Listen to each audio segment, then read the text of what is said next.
தாங்கி இதோ கந்தன் வந்து கொண்டிருக்கின்றார். அருள்மிகு வடபழனி ஆண்டவர் திருக்கோயிலினுடைய வாரிக்குமிக்கும் வள்ளலான வடபழனி ஆண்டவர் வருகை தரக்கூடிய அழகு கோலம் இது திருச்செந்தூரில் தானே சூரசம்ஹாரம். ஆம், அங்கே கடல் அலை நடுவே சூரசம்ஹாரம், எங்கள் மக்கள் வெள்ளத்தின் நடுவே சூரசம்ஹாரம். இது ஆர்ப்பரித்து வரும் கடல் அலையா அல்லது மக்கள் வெள்ளமா? அல்ல, அலை அல்ல. எங்கெங்கு காணினும் தலைகள் மக்கள் தலைகள். ஆம், அவனை பணிந்து வணங்கும் தலைகள், கருணை கடல்கள். இவைகள் அத்துணை பேர் உள்ளத்திலும் உறையும் நாமம் முருகா, கந்தா, கடம்பா, கதிர்வேலா, கார்த்திகேயா, குமரா, குருபரா, முகா, ஷண்முகா என்கின்ற நாமங்களே எங்கும் எழுகின்றன.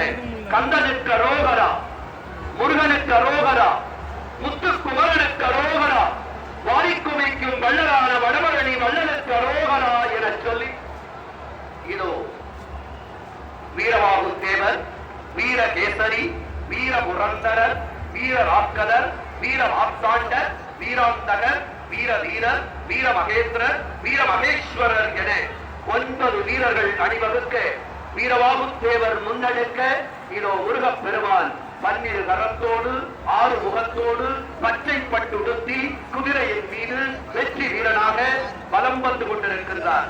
ஆம், சூரசம்ஹாரம் நடைபெறும் இடத்திற்கு முருகப்பெருமான் வந்துவிட்டார்.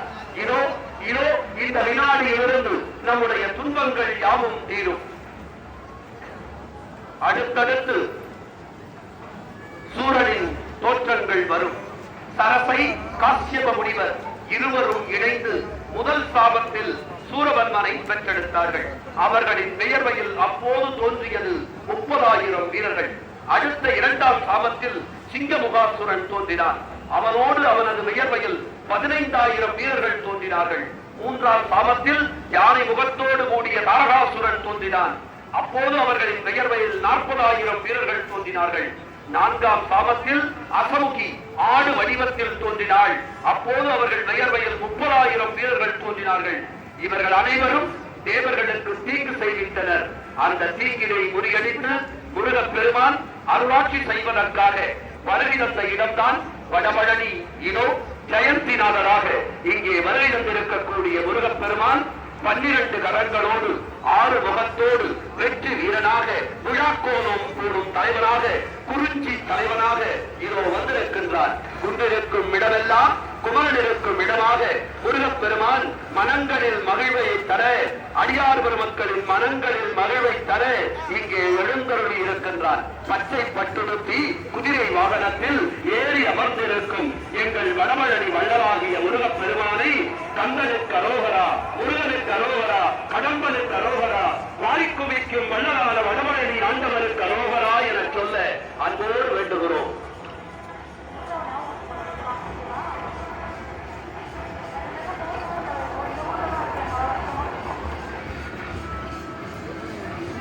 சிங்கமுகன் 1000 சிங்க தலைகளை உடையவர். அவருடைய மார்பை தகர்க்கவே முடியாத அளவுக்கு பல மைல் நீளம் உள்ளதாக இருக்குமா. முருகப் பெருமான் நேரில் களத்துக்கு வந்துவிட்டார். இருவருக்கும் கடும் போர் நடக்கவிருக்கிறது. அவரது தலைகளை வெட்ட வெட்ட புதிது புதிதாக முளைத்தது. சிவனிடம் வரம் வாங்கும் போது இவன் தன் தலைகளையே வெட்டி ஆபத்தில் போட்டவன் அல்லவா? அப்படிப்பட்டவனுக்கு என்ன பயம் இருக்கிறது? அதன் காரணமாக எத்தனை முறை வெட்டப்பட்டாலும் மீண்டும் உழைக்கும் வரம் பெற்றவன் சிங்கமுகன். ஆனால் தன் சக்தியின் முன்னால் இந்த வரம் எடுப்பதாது என நிபந்தனை விதித்திருந்தால் சிங்கமுகன் தன் தலைகளை ஏற்ற வேண்டியதாயிற்று. முருகப்பெருமான் புதிது புதிதாக முளைத்த தலைகளை பார்த்து இனி முளைக்காதே என அதட்டினார். அதற்கு பயந்து அதை எதிர்த்து அமோகப்படையை வீசுகிறான் முருகன். இதோ அவருடைய தலை துண்டாகக்கூடிய இனிய தருணம். ஆம், இப்படி அசுரத்தனங்கள் வீழும், நன்மைகள் கூடும், நலம் யாவும் கூடும், வளம் யாவும் கூடும், அசுரத்தனம் அழியும், தீமை அழியும், நன்மை கூடும். இதோ பானுகோபன் வீழும் அற்புத காட்சி. சூரபன்மனின் மகனான பானுகோபன் முதல் நாள் போருக்கு படையோடு வருகிறான்.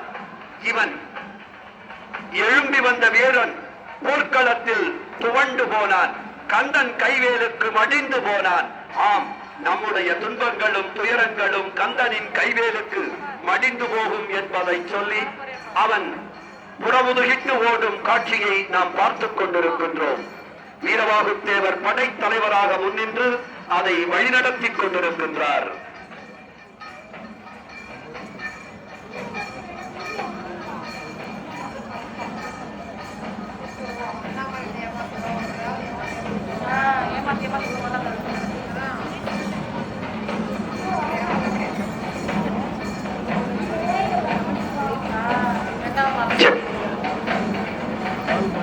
அவன் ஆறுமுகம். அடியார் நிலை தீர்த்தது ஒரு முகம், மேல் பெற்றது ஒரு முகம், வள்ளியை மனம் முடித்தது ஒரு முகம், சூரரை வதைத்தது ஒரு முகம், ஈசனுக்கு பிரணவ பொருள் உரைத்தது ஒரு முகம், மயில் மீது ஏறி உலகம் வந்து பழத்தை பெற்றது ஒரு முகம். இதோ பானுகோபன் முதல் நாள் போரில் மடிந்தான். அடுத்து சூரபன்மன் ஆடு வடிவம் தாங்கி வருகிறார். ஆடு கொஞ்சம் அரைகுறை அறிவு உடையது, நுனிப்புல் மேய்வது, தான் என்கின்ற அகந்தை கொண்டது. அந்த அகந்தை உடைய அசுரன் சூரபன்மன் ஆடு வடிவம் தாங்கி அஜமுகியாக வருகிறான். அஜமுகி அவனோடு பிறந்த சகோதரி என்பது கூடுதல் தகவல். இது கந்தபுராணம் தருகின்ற தகவல் என்பதை சொல்லி அஜமுகியாக ஆடு வடிவம் எடுத்து வரக்கூடிய சூரனை, வீரனை முருகப்பெருமானினுடைய கைவேல் இருகூராக்கி கிழித்தெறியும் அந்த இனிய தருணம் அஜமுகி ஆடு வடிவம் தாங்கி வரக்கூடிய அற்புத தருணம். சூரபன்மன் ஆடு வடிவம் தாங்கி வருகிறான். அவன் கைவேலுக்கு மடிய இருக்கிறான். நான் தான் பெரியவன், என்னால் தான் இது முடியும், என்னால் தான் இது நடந்தது என இருமாப்பு கொண்டு எவரேனும் நின்றால் அந்த இருமாப்பை, அந்த அசுரத்தனத்தை வீழ்த்தி இதோ பானுகோபனின் தலை துண்டாடப்பட்டு வந்திருக்கிறது. அடுத்து ஆடு வடிவிலே அசமுகியாக சூரபன்மன் வரக்கூடிய அற்புத தருணம். அடியார் பெருமக்கள் காவல்துறையினருக்கு ஒத்துழைப்பு நல்க வேண்டுகிறோம். ஆடு வடிவத்தில் அசமுகியாக சூரபன்மனின் சகோதரி போருக்கு வரக்கூடிய தருணம். ஆம், அவன் கைவேல் கிழித்தெறியும். இன்னும் சில நிமிடங்களில் ஆட்டு தலை இந்த மண்ணில் உருளும். பானுகோபனின் தலை எப்படி மண்ணில் உருண்டதோ அப்படி அசமுகியாகிய ஆட்டின் தலையும் இந்த மண்ணில் உருளும். தான் என்கின்ற அகந்தை ஒருபோதும் வேண்டாம். என்னால் தான் இது முடிந்தது என்று ஒருபோதும் நினைக்க வேண்டாம். நாம் இல்லை என்றால் நம்மை விட சிறந்தவர்களை கொண்டு நிகழ்வு நன்றாக நடக்கும் என்பதை இந்த ஆட்டின் தலை கொய்யப்படும் தருணம் நமக்கு உணர்த்துகிறது. ஆணவம் கொண்டு அலைபவர்களை முருகப்பெருமானினுடைய மேல் துளைத்து வீழ்த்தும் என்பதை எடுத்து காட்டக்கூடிய இனிய நிகழ்வு அஜமுகி ஆட்டு வடிவம். இதோ கொய்ய எறிந்தான் முருகப் பெருமான். வீரவாகு தேவரோடு நவ வீரர்கள் நின்று இந்த அஜமுகியாகிய ஆட்டின் தலையை கொய்து எறிந்தார்கள். அடுத்து விட்டானா அவன் மாடு வடிவம் தாங்கி வருகிறான். மாடு வடிவம் தாங்கி வருகிறான். ஆடு வடிவம் தாங்கி வந்த அஜமுகியை கிழித்தெறிந்தான் முருகப்பெருமான் தன் கைவேலால். அடுத்து மாடு வடிவம் தாங்கி வருகிறார். மாடு என்பது தலையாட்டும். எதற்கு தலையாட்டும்? தன் எஜமானன் சொல்வதற்கெல்லாம் தலையாட்டும். அப்படி ஆட்டலாமா? எது நன்மை எது தீமை என்பதை புரிந்து உணர்ந்து தலையாட்ட வேண்டும். அரைகுறை அறிவு கொண்ட ஆட்டின் தலை இதோ மண்ணில் விழுந்தது. அதை எடுத்து வருகிறார்கள் ஸ்ரீபாதம் தாங்கிகள். அடுத்து மாட்டின் தலையோடு சூரபன்மன் வருகிறார். ஆம், மாடு என்பது செல்வம். அந்த செல்வத்தின் செருக்கோடு வருகிறார். உங்கள் கைகளில் பணம் இருக்கிறது என்று நீங்கள் செல்வ செருக்கோடு இருந்தால் நினைவில் கொள்ளுங்கள், முருகப்பெருமானினுடைய மேல் வந்து அந்த செருக்கை அழிக்கும். எனவே நான் பெரியவன், நான் உயர்ந்தவன், நான் மேலானவன் என்கின்ற கர்வத்தை, செருக்கை விட்டுவிட்டு கந்தனின் பாதம் பணியுங்கள். கந்தா, கடம்பா, கதிர்வேலா, கார்த்திகேயா, குமரா, குருபரா, சண்முகா, சரவணபவா, வாரிக்குமைக்கும் வள்ளலான வடபழனி ஆண்டவா என ஏதாவது ஒரு நாமத்தை சொல்லுங்கள். மண்ணில் விழுந்த ஆட்டின் தலையை ஸ்ரீபாதம் தாங்கிகள் சுமந்து வருகின்றார்கள். ஆம், இனி செருக்கோடு யாரும் நிற்க வேண்டாம் என்பதை எடுத்துச் சொல்லும் நிகழ்வு இது. மாட்டின் தலையோடு எடுத்துக்காட்டு இந்த மாடு வடிவத்தில் வரக்கூடிய சூரபன்மனை கந்தனின் கைவேல் இந்த வினாடி இதோ அழித்து ஒழித்து நம்மை காப்பாற்றும் என்பதை உறுதிப்படுத்தும். தலையாட்டி தலை நிமிர்த்தி பாதகம் செய்ய வரும் மாட்டினை இதோ கந்தனின் கைவேல் பொடி பொடியாக்கக்கூடிய நிகழ்வு இன்னும் சில நிமிடங்களில் நடைபெறும். ஆம், முருகப்பெருமானினுடைய திருவருள் அடியார் பெருமக்களுக்கு முற்றும் கிடைக்க உங்கள் உடைமைகளை நீங்களே மிகவும் பத்திரமாக பார்த்துக் கொண்டு சுவாமியை தரிசனம் செய்ய அன்போடு வேண்டுகிறோம். திருக்கோயிலினுடைய நிர்வாக பெருமக்கள் பெருமளவில் இந்த விழா ஏற்பாட்டினை மிகச் சீரோடும் சிறப்போடும் செய்திருக்கிறார்கள். ஆணவமற்ற இந்த நிகழ்வில் கலந்து கொள்ளுங்கள். ஆணவத்தை அழிக்கக்கூடிய நிகழ்வுதான் சூரசம்ஹாரம். இதோ மாட்டு தலை மண்ணில் உருளக்கூடிய தருணம். வீரவாகு தேவர் படை தளபதியாக நின்று கந்தனின் கைவேலால் மாட்டின் தலையை கொய்து இதோ ஸ்ரீபாதம் தாங்கிகள் மாட்டின் தலையோடு இங்கே வர இருக்கிறார்கள். விட்டானா ஆட்டின் தலையெடுத்து அசோகியாக வந்த சூரபன்மன், மாட்டின் தலையோடு வந்த சூரபன்மன் இதோ இப்பொழுது புலியேழு வடிவம் எடுத்து புலியின் முகத்தோடு வர இருக்கிறான் சூரபன்மன். அவனையும் கந்தனின் கைவேல் தன்னுடைய கூர்வேலால் அவன் அழித்தொழிப்பான் என்பதை சொல்லி, புலி என்பது காட்டிலே இருக்கக்கூடியது, இப்போது சில நேரங்களில் நாட்டிலும் உலவுகிறது. ஆம், தான் எனும் ஆணவம் கொண்ட மனிதர்கள் தான் புலி வடிவில் உலவிக் கொண்டிருக்கிறார்கள். என்னால் தான் இது நகழ்ந்தது என்று புலி வடிவத்தில் உலவிக் கொண்டிருக்கிறார்கள். என்னால் என்பதை விட்டுவிடுங்கள், முருகன் திருவருளால் நிகழ்ந்தது என்பதை ஏற்றுக்கொள்ளுங்கள் என்பதை சொல்லி அடியார் பெருமக்கள் தங்கள் உடைமைகளை தாங்களே மிகவும் பத்திரமாக பார்த்துக் கொண்டு சுவாமியை தரிசனம் செய்ய அன்போடு வேண்டுகிறோம். நீங்கள் அணிந்து வந்திருக்கும் நகைகள், அழைத்து வந்திருக்கும் குழந்தைகள், முதியோர்கள் எடுத்து வந்திருக்கும் மணிப்பர், செல்போன் உள்ளிட்ட விலை உயர்ந்த பொருட்களை தாங்களே மிகவும் பத்திரமாக பார்த்துக் கொண்டு காட்டில் உருமும் புலியென புறப்பட்டு வரும் இதோ சூரபன்மனை தன் கூர் மேலால் அழித்தொழிக்கும் முருகப்பெருமானின் மேல் செய்யக்கூடிய வித்தைகளை பாருங்கள். தான் என்கின்ற எண்ணத்தை கைவிட்டு விடுங்கள். என்னால் தான் இது முடியும் என்பதையும் விட்டு விடுங்கள். மாட்டின் தலை மண்ணில் உருண்டது, அதை சுமந்து வருகின்றார்கள் ஸ்ரீபாதம் தாங்கிகள். ஆம், அகந்தை இருக்குமிடம், ஆணவம் இருக்குமிடம், அழிவு பிறக்கும் இடம் என்பதை உணர்ந்து கொள்ளுங்கள். நான் என்பவன் வாழ்ந்ததில்லை, தான் என்பவன் நின்றதில்லை. முருகன் திருவருள் என்பவன் எப்போதும் உயர்ந்திருப்பான். இதோ புலி வடிவில் சூரபன்மன் போருக்கு வருகிறான். அடுத்தடுத்த நாளில், அடுத்தடுத்த முகத்தில், அடுத்தடுத்த உருவில் தன்னுடைய இலக்கை அடைய சூரபன்மன் புறப்பட்டு வருகிறான். புலி வடிவம் தாங்கி வருகின்ற சூரனை வீரவாகு தேவர் உள்ளிட்ட நவ வீரர்கள் கந்தன் கைவேலால் பொடி பொடியாக்கி தூள் தூளாக்கக்கூடிய நிகழ்வுதான் சூரசம்ஹார பெருவிழா. இதோ புலி வடிவம் தாங்கி வந்த சூரபன்மன் வீரவாகு தேவரின் மேலுக்கு கட்டுப்பட்டு மண்ணில் வீழ்ந்து படும் காட்சி. ஆணவம் தலை தூக்கினால் அழிவு நிச்சயம். உருமி வந்த புலி, சீறி வந்த புலி, கை நிறைய நகமெடுத்து வந்த புலி, கூறிய மக்களால் தாக்குவேன் என உருமிய புலி கந்தனன் கைவேலால் இதோ பொடி பொடியானது. அகம்பாவம் என்றைக்கும் அழிந்து போகும்.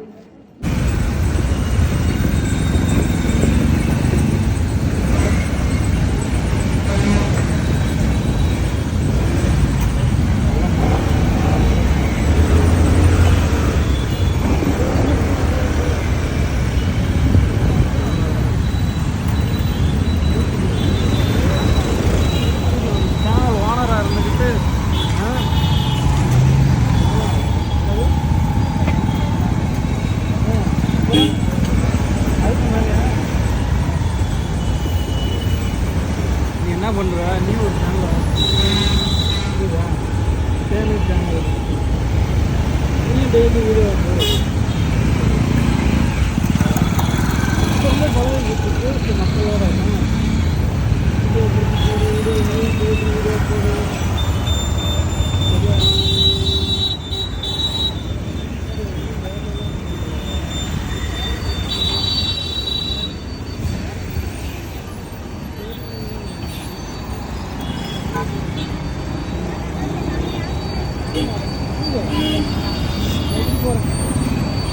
போடு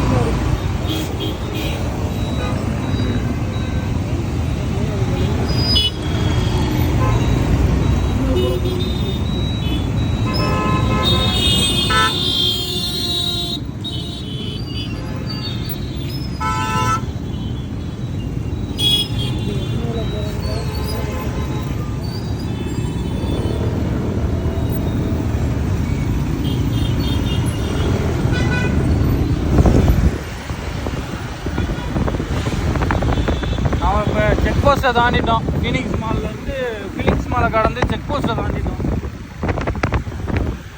2 பாதை போகுது. கிண்டி வழியாகவும் போகலாம், சின்னமலை வழியாகவும் போகலாம். ஆக்சுவலி இது பார்த்தீங்கன்னா சின்னமலை பாதை. இது சின்னமலை பாதை பார்த்தோன்னா 2 ஏரியாவுக்கு போகும். அண்ணா யூனிவர்சிட்டி வழியாக சைதாப்பேட்டைக்கு போகும், அடையாறு போகும். சைதாப்பேட்டைக்கு போகணும். சைதாப்பேட்டை வந்து லெஃப்ட் எடுக்கணும், அடையாறு வந்து ரைட் எடுக்கணும். பட் இப்போ எல்லாத்தையும் ஒன்றே வாங்கிட்டாங்க. சின்னமலையிலேருந்து தான் பிரியுது அந்த பாதையெல்லாம். வடவள்ளி போகிறோம், வட மறக்கக்கூடாது. வளர்க்கும்போது பீச்சுக்கு போகிறோம்னு நினச்சி பீச்சுக்கு போயிடக்கூடாது. காற்று சாப்பாடு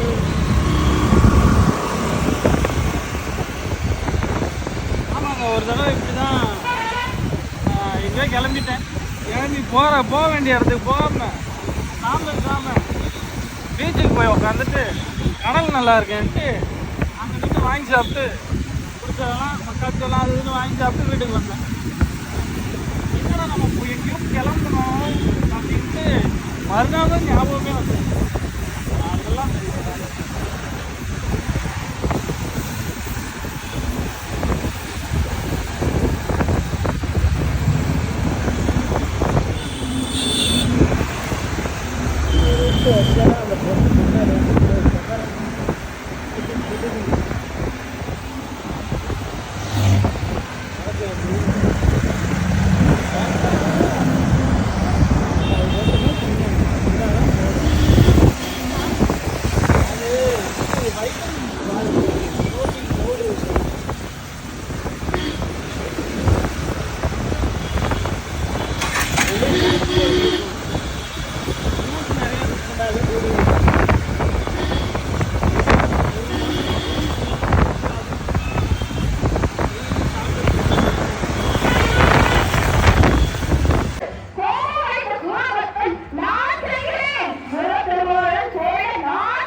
வளங்களை வாரிக்கொள் வைக்கும் வள்ளல் வடவழனி ஆண்டவர் சக்திவேல் தாங்கி பச்சை பட்டாடை உடுத்தி குதிரையின் மீது ஆரோகணித்து கடவுளை நடுவே சுரசம்மாரம் செய்யும் திருச்செந்தூரை போல மக்கள் தலைகளின் நடுவே சுரசம்மாரம் செய்யும் வடவழனியாய் இங்கே வீட்டிலிருந்து சூரனை சம்ஹாரம் செய்யக்கூடிய இனிய தருணம். இல்லை சூரத்தன்மையை சம்ஹாரம் செய்யக்கூடிய இனிய தருணம்.